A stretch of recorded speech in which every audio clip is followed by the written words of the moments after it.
அரசியல் ஆன்மீகம் அப்படின்றாங்க. அப்படின்னா என்ன சார்? பொலிட்டிக்கல் ஆன்மீகம் ரெண்டுமே சேர்ந்தது தான். ஆன்மீகத்துக்குள்ளதான் அரசியல். ஏன்னா அது ஒரு நம்பிக்கை. ஏன்னா அதை செஞ்சு சரி பண்ண முடியும் அப்படின்னா நீங்க இந்நேரம் ஜோசிக்காரன் பூரா என்ன இருக்கலாம், கோடீஸ்வரன் அரசியல்வாதியா இருக்கு. நீங்க சொல்றீங்க நம்மளோட கட்டம் எதுவோ, நம்ம ஜாதகம் எப்படியோ அந்த விதிப்படி தான் வாழ்க்கை நடக்கும்ன்றீங்க. ஆனா நிறைய பேர் இந்த தாந்திரிக வழியில தன்னோட தலையெழுத்தையே மாத்திருக்காங்க. யாரு மாத்திக்கிறாங்க சொல்லு? ஃபாரின்ல டாப்ல இருக்க அர்னால்டு எல்லாம் டாப்ல இருந்தார். அவர் எந்த ஊர்ல போய் பூஜை இருக்கக்கூடிய முதல்வர் கூட சில மாந்திரிக முறைகள், தாந்திரிக முறைகள், இந்த அரகஜாலாம் யூஸ் பண்றாருங்கிறாங்க. அதெல்லாம் அவர் அப்ப நான் போய் அந்த முதுகாம்பிக்கு வால் வச்சேன்னா நான் முதலமைச்சராக நீங்க நம்புறீங்களா? பீக்ல வரும்போது அவங்க செஞ்சதெல்லாம் செஞ்சு பார்ப்பீங்க, அவ்வளவுதானே. டவுன் ஆனதெல்லாம் என்ன செய்வீங்க? நிறைய வெற்றியாளர்கள் குடும்பமே இல்லை தானே. நீங்க சொன்ன எல்லாருக்கும் குடும்பம் இல்லை தானே. இல்ல, கரெக்ட் தான். அப்ப குடும்பம் நம்மளுக்கு முக்கியமா, காசு முக்கியமா? குடும்பம் தான் முக்கியம். அப்ப நம்மளுக்கு அதை விட பெட்டர்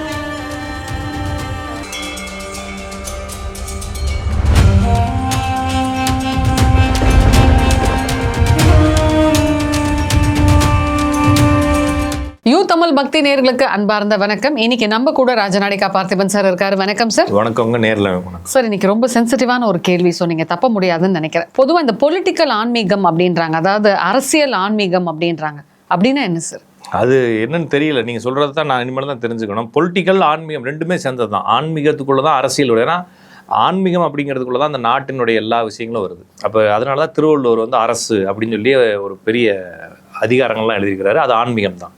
இப்போ நீங்கள் என்னத்தை மீன் பண்ணி சொல்கிறீங்க? ஏன்னா ஆன்மீகத்தை தற்காலிக இப்போ இருக்கக்கூடிய அரசு சமூக நீதின்ற பேரில் வெறுக்குது.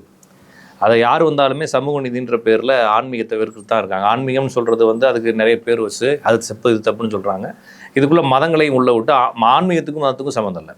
இப்போ ஆன்மீகத்துக்கும் மதத்துக்கும் சம்மந்தம்னா ஆன்மீகமும் மதத்தை உள்ளே வச்சுக்கிட்டு இருக்குன்றப்ப இது ஒரு பெரிய குழப்பமாக இருக்குது. ஏன்னா நம்மளுக்கு ஆன்மீகம்ன்ற பேரினுடைய சரியான மீனிங் தெரியாதனால எல்லாத்தோட இணைச்சு நம்ம பார்த்துக்க வேண்டியது. ஜோசியத்துக்குள்ளே ஆன்மீகம் வச்சுருக்கிறோம், தொழில் எல்லா தொழிலும் ஆன்மீகம் வச்சுக்கிறோம், அரசியலுக்குள்ளே வச்சுருக்கிறோம், எல்லாத்துக்குள்ளே இருக்கிற மாதிரி அரசியல் ஆன்மீகம் சொல்ல வேண்டியது. நீங்கள் என்ன மீன் பண்ணி சொல்கிறீங்கன்னு கரெக்டாக கேளுங்க, நான் சொல்கிறேன். அதாவது இப்போ எல்லா பெரிய பெரிய தலைவர்களுமே, அரசியல் தலைவர்களுமே இந்த ஆன்மீகத்தை தான் கையில் சூட்சமமாக எடுத்திருக்காங்க. அது ஏன் இல்லை, மக்கள் அன்றாட வாழ்க்கையில் அது கலந்து வச்சுருக்கிறாங்க. ஏன்னா நம்மளுடைய நம்பிக்கை அப்படிங்கிறது எல்லாத்தையும் கடந்து ஆன்மீகத்துக்குள்ளே தான் இருக்குது.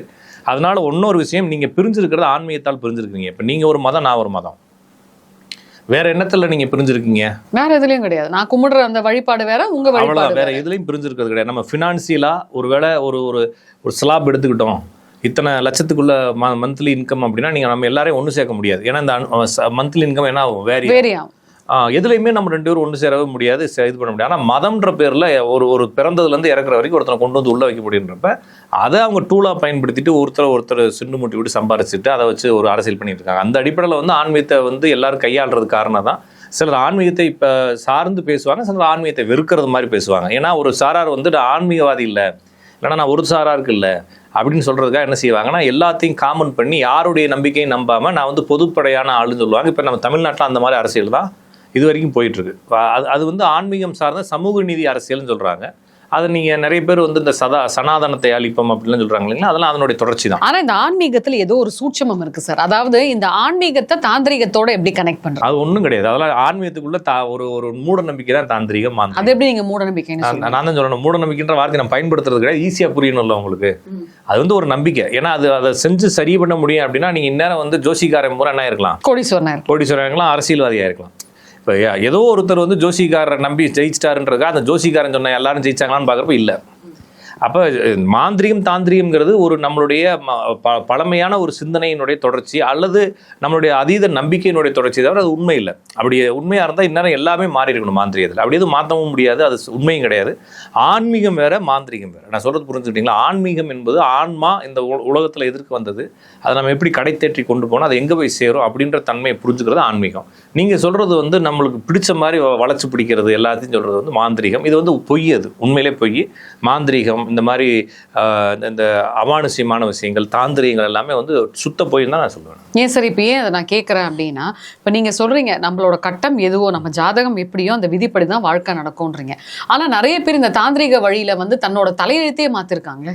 யார் மாற்றிக்கிறாங்க சொல்லுங்க? ஏன் இப்போ எவ்வளோ ஆக்டர்ஸ் காணாமல் போயிருக்கலாம், அவங்க ஏதோ ஒரு தாந்திரிகத்தை கையில் எடுத்ததுனால தானே சார் இன்ன வரைக்கும் டாப்ல இருக்காங்க. அப்படிலாம் இல்லை. அப்படின்னா தாந்திரியா இப்போ ஃபாரின்ல டாப்ல இருக்க அர்னால்டு எல்லாம் டாப்ல இருந்தார். அவர் எந்த ஊர்ல போய் பூஜை பண்ணாரு இல்லைங்களா? ஜாக்கி சான் வந்து தாந்திரிகத்தை எந்த தாந்திரிகம் பண்ணிக்கிட்டு சார் அப்படி பார்க்க போனா நம்ம ஊரை விட இந்த சவுத் ஆப்பிரிக்கா, அதுக்கப்புறம் சைனா, மலேசியா, இந்த இடத்துல எல்லா இடத்துலயுமே பயங்கரமா மலேசியா, பண்றாங்க. சிங்கப்பூர், இங்க வந்து அந்த அந்த பூஜை மந்திரம் மேல நம்பிக்கை இருக்கு. அது வந்து அந்த ஊர்க்காரங்களுடைய கலாச்சாரம், பண்பாடு அல்லது சடங்கு முறைகள். நான் சொல்றது வெற்றி பெறுவதற்கு தாந்திரிகம் தேவையில்லை, வெற்றி பெறுவதற்கு மாந்திரிகம் தேவையில்லை. ஒருத்தனை ஏமாத்துறதுக்கு தான் தாந்திரிகம் வேணும். நீ அப்படி பார்க்க போனா இன்னைக்கு ஜெயலலிதா அம்மா வந்து அவங்க உயிரோடு இருக்கிறப்போ அவங்க பண்ணாத தாந்திரிக வழிபாடே சொல்றேங்க. ஜெயலலிதா பண்ணாங்கன்றதுக்காக அது சரின்னு நான் எப்படி ஏத்துக்க முடியும்? நான் சொல்றது புரிஞ்சுட்டீங்களா? ஜெயலலிதா வந்து ஸ்ட்ராங்கா ஆட்சி நடத்தினாங்க, எல்லாம் நடந்தாங்க. அவங்க நம்புறாங்கன்றதுக்காக அதை எப்படி உண்மைன்னு சொல்ல முடியும்? அப்போ அவங்க நம்பினதெல்லாம் உண்மைன்னு சொல்ல முடியாது. அவங்களுடைய திட்டங்கள் வேணா சரியானதாக இருக்கலாம். சில நேரங்களில் வந்து யார் என்ன நினைச்சாலும் நினைச்சுக்கன்னு சொல்லி திட்டங்களை ஒரு மாதிரி தான் செஞ்சாங்க. அவங்க செஞ்சதெல்லாம் திட்டங்கள் நாட்டுக்கான அர்ப்பணிப்புகள் எல்லாம் சரிதான். அவங்க செய்யக்கூடிய நம்பிக்கையில் நான் ஏன் நம்பணும்னு கேட்குறேன். அது உண்மையானதாக இருக்க வேண்டிய அவசியம் இல்லை. இப்போ இருக்கக்கூடிய முதல்வர் கூட சில மாந்திரிக முறைகள், தாந்திரிக முறைகள், இந்த அரகஜாலாம் யூஸ் பண்ணுறாருங்கிறாங்க. அதெல்லாம் அவருடைய நம்பிக்கை. அது சரியாக இருக்கணும்னு அவசியம் இல்லை. ஒரு வெற்றி பெற்றவன் செய்கிறது எல்லாமே இப்படி சரியாக இருக்கணும்னு சொல்ல முடியும் இல்லைங்களா? அப்போ சாதாரண ஒருத்தன் வந்து குடும்பம் நடத்தி பொண்டாட்டி பிள்ளைகளை சந்தோஷமா வச்சுக்கிறான், அவன் செஞ்சது சரியா தப்பா? அப்போ ஒரு வெற்றி பெற்றவன் பொண்டாட்டி சரியா வச்சுக்க முடியாமல் ஓட்டி விடுறான், அது சரியா தப்பா? அப்போ வெற்றி பெற்றவன் செஞ்சதெல்லாம் சரின்றது மாதிரி அவங்களுடைய அந்த மெத்தடுகள் எல்லாமே சரின்னு நீங்கள் எடுத்துக்க முடியாது. அப்போ என்ன நான் சொல்றது, பொதுவாக ஆன்மீகம் என்பது ஆன்மாவை பற்றிய ஈகம். அப்போ ஆன்மா நம்ம எப்படியோ நம்ம இயற்கையில் நம்ம வாழ்ந்துருக்கோம், நம்மளுக்கு ஒரு தேவை இருக்குது, நம்ம ஒரு இடத்துக்கு போகிறோம், அந்த இடத்தை நோக்கி நகர்றோம், அதில் ஒரு கடவுள் நம்பிக்கை இருக்குது. அந்த மரபு ரீதியான ஒரு நம்பிக்கைகள் அடிப்படையில் ஆன்மீகம்ன்றது நகர்த்தமே தவிர இதில் வந்து மாந்திரிகம், தாந்திரிகம்லாம் வந்து இடையில சொல்லிக்கிட்டது. இந்த வாள் அப்படின்னு சொல்லுவாங்கல்ல சார், அது வந்து பார்த்தீங்கன்னா ஒரு அரசு, அதாவது ஒரு விஷயத்தை ஆளுமை இது பண்ணுறவங்க கையில் வாள் அது இது பண்ணுவாங்க, அது இன்டர்லிங்க்டுன்னு சொல்லுவாங்க. அதே எம்ஜிஆர் வந்து அந்த கொல்லூரில் இருக்க அந்த மூகாம்பிகை டெம்பிளுக்கு வந்து தங்கத்தில் ஏன் வாள் சாத்தினாரு? அவருக்கு அதை நான் திருப்பின்னு சொல்கிறாங்க. நீங்கள் ஏதோ புக்கு படிச்சுட்டு வந்து பேசியிருக்கீங்கன்னு நினைக்கிறேன். இந்த இந்திரா சவுந்தரராஜன் நாவல் மாதிரி ஏதோ நேற்று நைட்டு படிச்சிருக்கீங்க அதில் பேசி, அதெல்லாம் சும்மாங்க. அதாவது அவங்க நம்புறாங்கன்றதுக்காக. அப்போ நான் போய் அந்த மூகாம்பிக்கு வாள் வச்சேன்னா நான் முதலமைச்சராக நீங்கள் நம்புறீங்களா சார்? இதில் ஏதோ சூட்சமாக இருக்குது இல்லைங்க. அவங்க சூட்சமாக இருக்குன்னு நம்புறாங்க, நீங்கள் நம்பாதீங்கன்னு நான் சொல்கிறேன். நான் சொல்கிறது புரிஞ்சுக்கிட்டீங்களா? நீங்கள் சூட்சமத்தை நம்பி வீணாக போக போகிறீங்கன்னு அர்த்தம். ஓகே, நான் திருப்பியும் சொல்கிறேன், உங்களுக்கு ஒரு நல்ல வாழ்க்கை கிடச்சுன்னா அந்த வாழ்க்கையை உருப்படியாக ஓட்ட வேண்டியதானே. நீங்கள் சூட்சமத்தை நம்புறேன், அதை நம்புறேன், இதை நம்புறேன், ஏன் குழப்பிக்கிட்டு இருக்கீங்க? அப்போ வாள் அப்படின்னா ஒரு காலத்தில் சோல்ஜர் தான் வாள் வச்சுருந்தான், அரசன் எதுக்கு வாள் வச்சுருக்கிறான் இல்லையா? அதனால் வந்து எல்லாரும் அது வந்து என்னென்னா ஒரு ஒரு அடையாளம், அல்லது நான் வந்து வெற்றி பெற்றவன் அப்படின்னு சொல்லி வாழை கொண்டு போய் வச்சுக்கிட்டு அது தங்கத்தில் செஞ்சு காசு இருக்குது தங்கத்தில் செய்கிறான். அப்போ இது வந்து ஏதோ ஒரு இடத்துக்கு சாத்துறான் அப்படிங்கிற அடிப்படையில் அப்போ சாத்தனை கூட பெரிய ஆளாகணும்னு அவசியம் இல்லை. நான் திருப்பியும் சொல்கிறேன், இது வந்து நம்பிக்கை தானே தவிர அது உண்மை இல்லை. ஓகே, இந்த நம்பிக்கை அடிப்படையை வச்சு நான் கேட்குறேன் சில கேள்விகள். ஏன் வந்து தெய்வத்துக்கு வந்து வெள்ளியும் தங்கமும் சாத்துறாங்க? அது உயர்வாக இருக்குது சாத்துறோம், ஓகேங்களா? அது வந்து உயர்வானதாக இருக்குது. இரும்பில் போய் அடிச்ச இப்போ நம்ம இது கருப்பு சாமிக்கெல்லாம் இரும்பில் தான் அருவா அடிச்சு வைக்கிறாங்க. ஏன் அப்போ அதில் போய் தங்கத்தை நான் சொல்கிறதுங்க, ஒரு கடவுளை நம்ம உயர்வாக எடுத்து பார்க்குறோம். அப்போ கடவுளுக்கு வந்து தங்கத்தை சாத்துறது அப்படிங்கிறது கடவுளுக்கு நம்ம உயர்வான பொருள்களை எக்ஸ்பென்சிவான இப்போ நீங்கள் இருக்கீங்க, நான் உங்களுக்கு ஒரு அன்பளிப்பு கொடுக்கணும்னு நினைக்கிறேன், உங்களுக்கு ஒரு எக்ஸ்பென்சிவான அன்பளிப்பு கொடுத்தா என்னுடைய முக்கியத்துவத்தை நாங்கள் காட்டுறோம்ல, அந்த மாதிரி கடவுளை நம்ம எடுத்து கொடுக்குறோமே தவிர இதில் அவர் தங்கத்தை கேட்கல, சரிதான் இல்லைங்களா?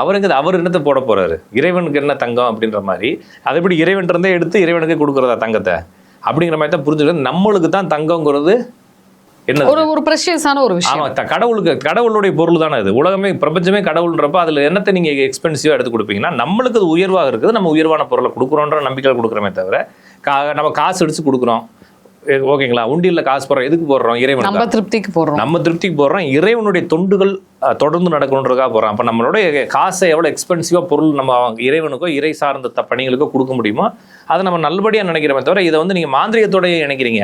இதில் என்னன்னா சிலர் நம்பியிருக்காங்க, அதில் வெற்றி பெற்றவங்களும் இருக்காங்க. எத்தனை பேர் தோத்து போனவே மாந்திரிகம் பண்ணி வந்துறீங்களா உங்களுக்கு? ஆமாங்க, மாந்திரிகம் பண்ணி நாசமாக போன எத்தனை பேர் இருக்காங்க தெரியுங்களா? இப்படி ஜெயிச்சாலு பண்ணதை மட்டும் பார்க்குறீங்க இல்லையா? எத்தனையோ பேர் ஜெயிச்சாலு நிரந்தரமாக ஜெயிச்சிருக்காங்களா? கொஞ்ச நாள் இருப்பாங்க, நீங்கள் அந்த பீக்கில் வரும்போது அவங்க செஞ்சதெல்லாம் செஞ்சு பார்ப்பீங்க, அவ்வளோதானே. அவங்க டவுன் ஆனதெல்லாம் என்ன செய்வீங்க? அவங்களுக்கு குடும்பம் இல்லை, நிறைய பேருக்கு, நிறைய வெற்றியாளர்களுக்கு குடும்பமே இல்லை தானே. நீங்கள் சொன்ன எல்லாருக்கும் குடும்பம் இல்லை தானே? இல்லை, கரெக்ட் தான். அப்போ குடும்பம் நம்மளுக்கு முக்கியமா, காசு முக்கியமா? குடும்பம் தான் முக்கியம். அப்போ நம்மளுக்கு அதை விட பெட்டரான இதுதான். நம்ம வாழை படைக்காமல் நம்ம எவ்வளோ ஹாப்பியாக இருக்கிறோம் இல்லைங்களா? அப்படி தான் நம்ம புரிஞ்சுக்கணுமே தவிர இந்த மாந்திரீகம், தாந்திரிகம், இந்த பரிகாரங்கள், இந்த ஏதோ ஒரு அமானுஷ்ய நம்பிக்கைகள், இந்த மாதிரி வசிய மருந்துகள், வசிய செய்கைகள், இதெல்லாமே வந்து நம்மளுடைய மனப்பிறழ்வு, மனதினுடைய நம்பிக்கை. நம்ம இப்படி பண்ணால் இன்னும் நம்ம பெட்டராக வந்துடுவோமோன்ற எண்ணம், நம்ம வாழ்க்கை மேலே பயம், இதெல்லாம் சேர்த்துக்கிட்டு நம்ம செய்கிறோமே தவிர மற்றபடி அது வாழ்க்கைக்கு தேவையில்லை. நான் அப்படி சொல்கிறதா இருந்தால் வெற்றி பெற்றவர்களாம் அப்போ டொனால்டு ட்ரம்ப் எங்கே போய் பூஜை பண்ணார் இல்லைங்களா? டொனால்டு ட்ரம்ப் எந்த மூகாம்பிகை கோயிலுக்கு போனார்? அவர் உலகத்துக்கே தலைவர் அளவுக்கு சீன் போட்டுட்டு இருக்காரா இல்லையா? ஆனா அவரை போய் பார்த்தா தான் தெரியும் அவர் சைடுல என்னென்ன பண்ணிட்டு இருக்காரு. நான் திருப்பி சொல்றேங்க, அப்படி எதுவும் இருக்கா? நாம பார்த்த வரைக்கும் இல்ல. அப்ப என்ன, ஒருவேளை இருந்திருந்தாலும் அவங்க ஊர் சடங்கை செய்யறாங்க, அது அவங்களோட நம்பிக்கை தான். ஒரு விஷயத்தில் ஜெயிப்பதற்கு இந்த மாதிரி சடங்குகளோ சம்பிரதாயங்களோ எதுவுமே கரெக்டா சொன்னீங்க சார். இப்போ ஜெயிக்கிறதுக்கு நம்மளோட விடாமுயற்சி நம்பிக்கை இருந்தா போதும். விதி தான் வேணும். விதி இருந்தா தான் விடாமுயற்சியும் கிடைக்கும், நம்பிக்கையும் கிடைக்கும். ஆனா ஏன் சார் மக்கள் அது ஒரு சடங்கு ஓரியன்டாவே இல்லை? நான் திருப்பி சொல்றேங்க, மக்கள் நம்புறாங்க. மக்கள் எதை கொடுத்த சரக்கு அடிக்கிறது சரியா? ஊரெல்லாம் வச்சுக்கிட்டு அரசே விற்கிது. அப்போ அது எப்படி நம்ம இதில் சேர்த்துடுறதா? நம்மளுடைய மரபுகள்லையும் தர்மத்திலையும் சேர்த்துறதா சரக்கு அடிப்பது சரின்னு? மக்கள் கூட்டம் கூட்டமாக எது நம்புகிறோமோ அதை இப்போ எல்லா பேரும் ரீல்ஸ் பார்க்குறான், ரீல்ஸ் எல்லாம் சரின்னு ஏற்றுக்கிறதா? மக்களுக்கு ஒரு சந்தோஷமாக இருக்கணும், ஜாலியாக இருக்கணும், எது பற்றியும் கவலை இல்லாமல் இருக்கணும், ஈஸியாக முன்னேறணுன்ற வெறித்தனமான செய்திகள் எல்லாருக்கும் இருக்குது. அதனுடைய தொடர்ச்சியாக எல்லாரும் போகிறாங்க. ஆனால் இது சரியானதா அப்படின்னு கேட்டிங்கன்னா சரியானதாக இருக்கணும்னு அவசியம் இல்லை. அது இப்போதைக்கு இருக்குது, நாளைக்கு வேற ஒன்று மாற்றிக்குவாங்க இல்லைங்களா? அப்படி தான் போகிறோம்னா இப்போ பூஜை புனஸ்காரங்கள் அப்படின்னா ஏன் நம்ம ஊரில் இப்போ இந்த பூஜை பண்ணிக்கிட்டு இருந்தோம்னா மதம் மாறினாங்க? நான் சொல்றது புரிஞ்சுக்கிட்டீங்களா? இந்த ஊரில் பூஜைகள் ஆல்ரெடி பண்ணிக்கிட்டு இந்த மாதிரி செய்திகள் செஞ்சுக்கிட்டு இருந்தவங்க இதில் இதோட ஆகித்தானே வந்த மதங்களுக்கு மாறினாங்க. எத்தனையோ %, 17-18% மாறிட்டாங்கல்ல. அப்போ இதில் ஏன் அதெல்லாம் நம்பிக்கை இல்லாமல் மாறுறாங்க? இப்போ அங்கே போய் அவங்க என்ன செய்ய போகிறாங்க? நீங்கள் என்ன நினைக்கிறீங்க? அங்கேயும் வழிபாடு தான் செய்ய, அங்கேயே போய் பூஜை தான் பண்ணிக்கிட்டு இருக்காங்க. ஓகேங்களா? இவங்க எங்கே விட்டாலும் பூஜை பண்ணுவாங்க. இறைவனுக்கும் அதுக்கும் சம்மந்தம், பூஜைக்கும் சம்மந்தம் கிடையாது. நீங்களா உங்களுக்கு பண்ணிக்கிறீங்கன்ற மாதிரி இந்த பரிகாரம், மாந்திரீகம், இந்த மாதிரி இந்த நீங்கள் சொல்கிற மாதிரி இந்த யட்சினி வசியம், அப்புறமா சுடுகாட்டு பூஜைலாம் பண்ணுறாங்க. எனக்கு தெரிஞ்ச ஒருத்தங்க, அவன் பேர் அந்த ஆள் இல்லை, அதனால் ஒன்றும் தப்பு இல்லை, தப்பான அவன் ஆள் பேர் சுந்தர். ஓகேங்களா? அவர் எனக்கும் அவருக்கும் ரொம்ப பர்சனலான ஒரு ஃப்ரெண்ட்ஷிப். அவர் யார்கிட்டையுமே எதுவும் பேச மாட்டார், ஒரு மாதிரி ஒரு சைக்கமாக இருப்பான், என்கிட்ட நல்லா பேசுவான். அப்போ அவன் ஒரு புக்கு ஒன்று வச்சுருப்பான், இவ்வளோ ஒரு புக் இருக்கும். எல்லா வெப்சைட்லையும் அப்பயே டவுன்லோட் பண்ணி ஒரு பிரிண்ட் எடுத்து அவனோட ஜாதகத்தை பிரிண்ட் பண்ணி வச்சுருப்பான். பக்கமாக இருக்கும், படிச்சுக்கிட்டே இருப்பான். ஏதோ ஜாதகத்தை அதில் புக்கில் பிரிண்ட் போட, ஏதோ எக்ஸாமுக்கு படிக்கிற மாதிரி நைட்லாம் உட்காந்து படிப்பான், லைட்டெல்லாம் போட்டு படிப்பான் வண்டியில். ஏன்டா அதை படிச்சுக்கிட்டு இருக்கேன்னு கேட்பேன். உனக்கு தெரியாது அப்படின்னு சொல்லுவான். பக்கத்தில் பாக்கெட்டில் கற்பூரம் வச்சுருப்பான், என்னென்னமோ தகுடுலாம் பாக்கெட்டில் வச்சுருப்பான். இந்த நம்ம இது இருக்கு இல்லைங்கன்னா, நம்ம ராமச்சந்திரா ஹாஸ்பிட்டலுக்கு பார்த்தா ரெட்டை ஏரி பக்கத்தில் ஒரு பின்னால் ஒரு கோயில் இருக்கு போடுது. அந்த கோயிலுக்கு மூக்குத்தி ஒரு 60,000 வாங்கி கொடுத்தான் அந்த அம்மனுக்கு. அது யாருக்கு வாங்கி கொடுத்தா? பூசாரி தான் வாங்கி கொடுத்தான். பூசாரி ஆட்டை போட்டிருப்பாரு. ஓகேங்களா? வாங்கி கொடுத்தான். அதுக்கப்புறமா இந்த மாடுகளை வெட்டி இருக்கக்கூடிய ஏதாவது பூஜைகள்லாம் பண்ணுவான். கடைசியில் ஏதோ மாடுகளை வெட்டி ஏதோ பூஜையெல்லாம் பண்ணிட்டு வருவான். நைட்டு போய் யாரையும் கூட்டு போய் சுடுகாட்டெல்லாம் பண்ணிட்டு வருவான். கொஞ்ச நாள் கழிச்சு பார்க்குறேன், ஹேங்கிங் பண்ணியிருக்கிறான். எங்கள் அம்மா கூப்பிட்டு வராங்க, பார்த்தி அவன் மரத்தில் தொங்கிக்கிட்டு இருக்கான் அப்படின்னு. நடு ரோட்டில் வேப்ப மரத்தில் ஹேங்கிங் பண்ணிக்கிட்டு இருக்கான். என்னன்னா மனம் அந்த அளவுக்கு அவனுக்கு குழப்பி இருக்கு இல்லைங்களா? அப்போ தெளிவாக இருக்கிறவன் இதெல்லாம் நீங்கள் என்ன செய்ய தேவையில்லை, இதெல்லாம் போய் பண்ண தேவையே இல்லை. நீங்கள் உங்கள் வாழ்க்கையை வாழ வேண்டியதானே. நான் திருப்பியும் சொல்கிறேன், நீங்கள் வாழ்க்கையை சரி பண்ணுறதுக்கு தானே 500 வருஷமாக வாழ போகிறீங்க. ஒரு 70-80 வருஷம் வாழ போகிறீங்களான்னு நீங்கள் எல்லாத்தையும் புரிஞ்சுக்கிறதுக்கு 20 வயசு ஆயிடுது. 20 வயசுலேருந்து ஒரு 40-45 வயசு வரைக்கும் தான் உங்களுக்கு ஃபுல் ஃப்ளெட்ஜாக ஓட்ட முடியும். அதுக்கப்புறம் எல்லாம் வயோதிகம் வந்துடுது, வாழ்க்கையில் 1000 பிரச்சனை வந்துடுது. இந்த மீதி ஒரு 20-25 வருஷத்துல என்ஜாய் பண்ணி வாழ போகிறோம் லைஃப்பை. அதை போட்டுக்கிட்டு சரி பண்ணுறேன், பூஜை பண்ணுறேன், அதை பண்ணுறேன், இதை பண்ணுறேன்னு சொல்கிறது இல்லாமல் உங்களுடைய பயம் அல்லது வாழ்க்கையை வாழ தெரியாத ஒரு தன்மை அல்லது ஒரு குழப்பம், இது கன்ஃபியூஸ், மனம் சார்ந்த அழுத்தம். அதனால குரு ராகு, சந்திரன் ராகு, புதன் ராகு இருக்கவங்களும் அந்த வேலையை செய்வாங்கன்னு நான் சொல்கிறது காரணம். மன அழுத்தங்கள் தான் உங்களுக்கு இதற்கெல்லாம் காரணம். நீங்க மாந்திரிகத்தையும் பூஜைகளையும் ஆன்மீகத்தோட இணைக்காதீங்க. தாந்திரிக முறைகள் அப்படின்னு சொல்லிட்டு கிளாஸஸே எடுக்கிறாங்க. ஏங்க எல்லாமே கிளாஸ் எடுக்கலாங்க. நான் திருப்பியும் சொல்றேன், இப்போ ஏதோ பாட்டில் எடுத்துட்டு அதுக்கு அது பேரை சொன்னா தப்பாயிரும். அது ஒரு மருத்துவமா 2 சொட்டு விட்டு தண்ணி கலந்து குடிங்கிறான். மலர் மருத்துவம். ஓகேங்களா? ஒருத்தன் டீ கடையில் 2 சொட்டு விட்டு கலக்கி குடிச்சுக்கிட்டு இருந்தான். என்னன்னு கேட்டால் கல்யாணம் ஆகிறது குடிக்கிறானா? கல்யாணம் ஆகிறதுக்கு மருந்து கொடுப்பாங்க அப்படின்னு கேட்டேன். இல்லை, கல்யாணம் ஆகிறதுக்கு மருந்து கொடுக்குறாங்களாம். ஓகேங்களா? வாழ்க்கையில் வெற்றி பெறதுக்கு மருந்து கொடுக்குறாங்களாம். வேலை கிடைக்கிறதுக்கு மலர் மருந்து சாப்பிட்றாங்களாம். அப்போ அதை கிளாஸ் எடுக்கிறாங்களாம். இது எப்படி நான் எடுத்துக்கிறது? நான் சொல்கிறது புரிஞ்சுக்கிறேன். மக்கள் எதையாச்சும் செஞ்சு காசு ஆகிடுறோம், எதையாச்சும் செஞ்சு வெற்றி அடையணும்னு நினைக்கிறப்ப இவங்களுக்கு பெருசாக செய்ய தெரியல. என்ன செய்ய முடியும் நீங்கள்? இப்போ நீங்கள் இன்னைக்கு வேறு எல்லாத்தையும் மறந்துடுங்களேன். இப்போ ஒரு ஜாப், ஒரு பிஸ்னஸ் பண்ணி ஜெயிக்கணும்னு நினைக்கிறீங்க. என்ன பிஸ்னஸ் பண்ணுவீங்க? தெரியலையே என்ன பிசினஸ் பண்றதுன்னு தெரியல. இட்லி ஊத்தி வைப்பீங்க. ஐயோ லேடிஸ் எல்லாம் எடுத்து இட்லி ஊத்தி வைக்கணும். அப்புறமா வந்து ஜாக்கெட் தைக்கணும், சுடிதார் தைச்சு கத்துக்கணும், அப்புறம் பியூட்டி தண்டையார்பேட்டை வண்ணாரப்பேட்டில் போய் ட்ரெஸ் வாங்கிட்டு வந்து சேல்ஸ் பண்ணணும். இதை தவிர வேற என்ன செய்ய முடியும்? பியூட்டி ப்ராடக்ட்ஸ் விற்கிறது. அப்புறமா இப்ப இந்த என்னத்தையும் விற்கிறாங்க. ஓகேங்களா, சரி, ஆண்கள் என்ன செய்வாங்க?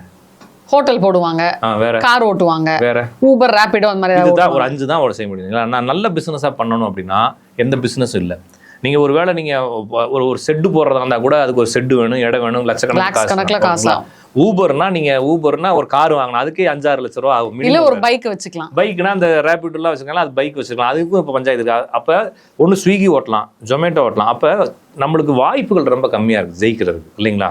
அந்த ஜெயிக்கிற வாய்ப்புகளை கோடிக்கணக்கான மக்கள் என்ன செஞ்சுட்டு இருக்காங்க? எல்லாருமே பண்ணிட்டு இருக்கான். நான் ஃபாஸ்ட் ட்ராக்ல டிரைவரா போகணும்னு போய் பார்த்தோம்னா அங்கே ஆல்ரெடி 500 பேரை வச்சு கிளாஸ் எடுத்துக்கிட்டு இருக்கான். எப்படி டிரைவரா வருது? நான் 501 ஆளாக தான் உட்கார வேண்டியது இருக்கு, இல்லைங்களா? இதுக்கெல்லாம் வேற கிளாஸ் அவங்க அவனுக்கு ட்ரைனிங் கொடுத்து அதுக்கு எல்லாமே கொடுத்தா அனுப்புறாங்க. எல்லாதா இருந்தாலும் சொல்லிக் கொடுக்கணும்ல. அப்ப எல்லா தொழில்கள்லையும் இலகுவான தொழில்கள்ல எல்லாரும் உங்களை மாதிரியே உங்களுக்கு முன்னால என்ன செய்யறான், பின்னால லைன்ல வான்னு சொல்றான். அப்ப சம்பாதிக்கிறதுக்கு இங்க சோர்ஸ் இல்லை, சம்பாதிக்கிறதுக்கான ஐடியா இல்லை, சம்பாதிக்கான சூழல்கள் இல்லை. அப்போ இப்போ தொழில் எதுவுமே வாய்ப்பு இல்லைங்கிறப்ப என்ன செய்கிறாங்கன்னா இது மாதிரி ஷார்ட்கட்டில் ஏதாச்சும் பரிகாரம் பண்ணி பூஜை பண்ணி எதையாச்சும் ஒன்று வாங்கி மாட்டி வீட்டில் எதையாச்சும் ஒன்று செஞ்சுக்கிட்டு. ஒருத்தர் எனக்கு அவர் தப்பாக கூட நினச்சிட்டு போட்டுமே வீடியோ பார்த்தாருன்னா இந்த இடத்துல லாடம் பச்சை குத்திருக்காரு. அவர் சார் இந்த லாடம் பச்சத்தை எடுத்துடலாமான்னு கேட்டார். ஏன் சார் எடுக்கிறீங்கன்னு. இல்லை சார் ஒரு ஆர்வத்தில் குத்திட்டேன், இப்போ அது வேணான்னு தோணுது, எடுத்துடலாமா உங்கள் வீடியோலாம் பார்க்குறோம்னா அதெல்லாம் அதில் இருக்கட்டும், அழகாக இருக்குல்ல, விட்டுருங்க அப்படின்ற. இப்போ என்னன்னா நம்ம எதெல்லாம் குத்தி சக்ஸஸ் ஆகணும்னு பார்க்குறாங்க பார்த்தீங்களா? இப்போ ஒரு அழகுக்காக ஒருத்தரை குத்திக்கிறேன், அம்மா பேரை குத்திக்கிறேன், பொண்டாட்டி பேரை குத்திக்கிறேன், புள்ள பேரை குத்திக்கிறேன்னா கூட நம்ம என்ன செய்யலாம், அதை அக்செப்ட் பண்ணி ஓகே லவ் பண்ணுற பண்ணிக்கலாம். லாடம், குதிரை லாடத்துக்கு அதில் போய் குத்தணும்னா அது ஒரு ஃபார்ச்சூன், ஓகேங்களா? இந்த பக்கமாக டால்ஃபின், இந்த பக்கமாக குதிரை லாடம், இன்ஃபினிட்டி சிம்பிள்லாம் கழுத்துலாம் குத்தி எனக்கு 5-6 பேர் கழுத்தில் குத்திக்கிறாங்க இன்ஃபினிட்டி சிம்பிளை. அப்போ என்னன்னா இதெல்லாம் வெற்றியை ஈஸியாக எடுக்கிறது. இது சொல்லும் பொழுது இது செய்கிறது ஈஸி தானே. நான் சொல்கிறது புரிஞ்சுக்கிட்டீங்களா? இப்போ வேறு ஒன்றும் இல்லை, ஒரு கோயிலுக்கு போகிறீங்க, கோயிலுக்கு போயிட்டு எல்லாம் வரும்போது ஒரு 50 ரூபா கொடுங்க, ஒரு பூஜை பண்ணிடலாம், ஈஸியாக சக்ஸஸ் ஆயிடுவீங்கன்னு ஒரு குருக்கள் சொல்கிறாரு. என்ன செய்வீங்க? 50 ரூபாய் தானே எடுத்து கொடுத்துருவோம், போட்டு விடுவோம். வந்தா மலை வந்தால் ஒரு கோடி வந்துச்சுன்னா வந்துட்டு சந்தோஷமா. அப்படி ஒரு மைண்ட் செட்டு உங்களுக்கு இருக்குதுன்றப்ப நான் என்ன சொன்னாலும் நீங்கள் நம்புவீங்க. அப்போ நான் ஒரு மெத்தடை கண்டுபிடிச்சி வச்சுக்கிட்டு ஒன்று என்ன சொல்கிறான்னா, மஞ்சள் கலர் துணியில் நிலக்கரியை உள்ளே வச்சு முடிச்சு போட்டு பீரோவில் வச்சிட்டோம்னா 6 மாதத்துக்குள்ள கோடிக்கணக்கான ரூபாய் அந்த பீரோவை தேடி இழுத்துட்டு வந்துருங்கிறான். இதுக்கு கிளாஸ் எடுத்து புக்கு படிக்கிறாங்க. இது ஒரு பெரிய மீட்டிங் மாதிரி வச்சு என்ன கலர் துணி என்ன சைஸுன்னு சொல்கிறான் ஒருத்தன். அதை ஒரு அம்மா இருந்துச்சு சொல்லுது. அப்புறம் இத்தனை மஞ்சள் கலர் பட்டு துணி எடுத்து அதுக்குள்ளே இன்ன சைஸ் இத்தனை கிராமில் நிலக்கரியை வச்சு முடிச்சு போட்டு பீரோவில் எந்த திசையில் வச்சா பணத்தை அது ஈர்க்கும். அது மேக்னெட் மாதிரியாம். பணத்தை எல்லாம் எங்கே இருந்தாலும் அப்படி சரசரன்னு இழுத்துட்டு வந்துடுமா பேங்க்குலேருந்து. அப்படியே அப்போ கொள்ளக்காரங்களாம் அதை வச்சுக்கிட்டாங்கன்னா அவங்க போய் அப்படியே எல்லாத்தையும் எடுக்க வேண்டியது மைண்ட். அப்போ என்னன்னா இது ஈஸியாக இருக்குல்ல, உங்களுக்கு பட்டு துணி எப்படி மீறி போனாலும் ஒரு 500 ரூபாய்க்கு கம்மியாக கிடைச்சிடும். நிலக்கரி ஒரு 10 ரூபா 20 ரூபா இல்லைன்னா 500 ரூபா கூட கொடுத்து அப்போ மொத்தம் 1000 ரூபா செலவு தானே. பீரோலோ அவங்க சொல்கிற இடத்துல வச்சு விட்டு நம்ம வாட்டுக்கு நம்ம வேலையை பார்க்க வேண்டியதானே. போய் இட்லி ஊற்றலாம், பாத்திரம் வளர்க்கலாம், துணியை துவைக்கலாம், அது வாட்டுக்கு காசை இழுத்து உள்ளே கொண்டு சேர்த்து வச்சிருக்கணும். அந்த மாதிரி மைண்ட் செட்டு இந்த பெரிய வெற்றியாளர்களுக்கு இருக்கு தான் செய்யுது. நான் ஒன்று வெற்றியாளர்கள்னோடனே அவங்க புத்திசாலி நம்ம எடுத்துக்கணும்னு அவசியம் இல்லை, சரிங்களா? அவன் வந்து போய் பூஜை பண்ணுறான், அவன் வெற்றி அடைஞ்சிட்டான்னா ஃப்ளூக்கில் வெற்றி அடைஞ்சிட்டான், அவனுக்கு கெட்ட நல்ல நேரம் இருந்ததும் வெற்றி அடைஞ்சிருப்பான், இல்லைங்களா? அப்போ வெற்றி அடைஞ்சவன் போகிறான் அறிவாளி நம்ம எப்படி எடுத்துக்கிறது?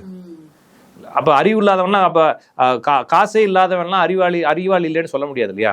எத்தனையோ பேர் அறிவாளிகள், எவ்வளோ விஞ்ஞானிகள் வந்து காசை பற்றி எதிர்பார்க்காம வெற்றி அடையாமல் இருக்காங்கல்ல. அப்போ நீங்கள் நினைக்கிறது என்னன்னா, எவனாச்சும் ஒருத்தன் அரசியல்வாதியாக இருக்கணும், அரசியல்வாதியில் ஒரு நல்ல ஒரு பொறுப்படுத்திருக்கணும், அவன் என்ன செய்யறானோ அதெல்லாம் நீங்கள் செய்யணும், இல்லைங்களா? அப்பெல்லாம் இல்லை சார். அப்படிதானே மக்கள் நினைக்கிறாங்க. அதனால வந்து இந்த தாந்திரிகம் இதை கொண்டு போய் ஒரு வெற்றியாளனோ இல்லைனா வெற்றி அடையணும்னு நினைக்கிறவனோ செய்யறதுங்கிறது வந்து அவனுடைய நம்பிக்கை. அது உண்மையாக இருக்க வேண்டிய அவசியம் இல்லை. அப்படி இருக்கிறதா இருந்தால் எத்தனையோ நம்ம ஊர் மட்டும் இல்லைங்க, எவ்வளவோ நாடுகள் இருக்கு, எல்லா நாட்டுக்கும் தலைவர் இருக்கான், இல்லைங்களா? அப்போ எல்லா நாட்டு தலைவர்களும் என்ன செஞ்சிருக்கணும்? வால் சாத்த வேண்டியது. ஆமாம், வால் சாத்திருக்கணும், இல்லைங்களா? அந்த கோயில் ஃபுல்லாக வாளா நம்பி இருக்கும். இந்த ஏதோ ஒரு பாண்டிச்சேரி பக்கத்துல ஒரு கோயில் ஃபுல்லா பொம்மையா அது இல்லை. நீங்க இங்க வெள்ளிங்கிரி போனீங்கன்னா வெள்ளிங்கிரி மலையில ஒரு மலை மாதிரி கிடக்கும், அது மூங்கில் கொம்பா, அதை பிடிச்சி ஏறி போவாங்க, வரும்போது தூக்கி போட்டு வருவாங்க. அந்த பெரிய மலை மாதிரி இருக்கு, அது பார்க்குறப்ப ஒரு மாதிரி பிரம்மாண்டமா இருக்கு. அந்த மாதிரி வாளா தூக்கி போட்டுருவாங்க மூகாம்பிகை வெளிப்படலான்ற மாதிரி. அதெல்லாம் அவங்க நம்பிக்கை அவங்களுடைய நம்பிக்கை சரியாக இருக்க வேண்டும் என்ற அவசியம் இல்லை. அவங்க வந்து சரியான பர்சனாக இருக்கலாம், சரியான பர்சன் எல்லாமே சரியான நம்பிக்கை வச்சிருக்கணும்னு அவசியம் இல்லை. ஏன்னா அவங்களும் வாழ்க்கையில் பிரச்சனை சந்திக்கிறாங்க, அவங்களுடைய தவறுகளால் தானே பிரச்சனை சந்திக்கிறாங்க. எல்லாரும் தவறுகள் செய்வாங்க.